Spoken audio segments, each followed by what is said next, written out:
तो आपका बहुत बहुत स्वागत है।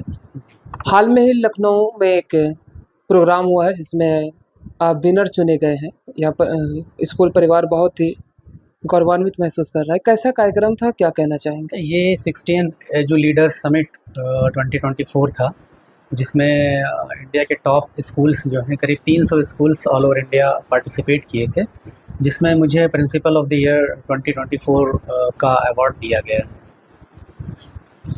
इस कार्यक्रम में कौन-कौन लोग आए थे? जैसा कि मैंने बताया, इस कार्यक्रम में इंडिया के टॉप जो स्कूल्स हैं वो आए थे, करीब 300 स्कूल्स। और उसके अलावा ये लखनऊ में द सेंट्रम होटल में हुआ था, जिसमें श्री संदीप सिंह जी जो कि मिनिस्टर हैं बेसिक शिक्षा उत्तर प्रदेश सरकार के, वो थे। उनके अलावा डॉक्टर M.K. सुंदरम हैं जो कि प्रिंसिपल सेक्रेटरी हैं बेसिक शिक्षा विभाग उत्तर प्रदेश सरकार के लिए।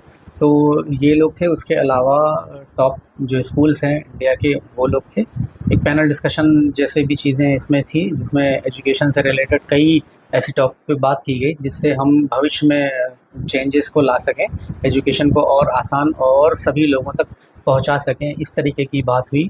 और डाइवर्सिटी पे बात हुई कि हम डाइवर्स रूप से कई चीज़ों को कैसे कवर करके और सभी बच्चों को इससे लाभान्वित किया जाए, इस पे बात हुई थी। और उसके बाद फिर अवार्ड्स दिए गए थे। जो टॉप स्कूल्स हैं उनको स्कूल के लिए अलग अलग सर्विसेज के लिए, और प्रिंसिपल के लिए प्रिंसिपल ऑफ द ईयर 2024, इस तरीके की चीज़ें की गई थी वहाँ पर।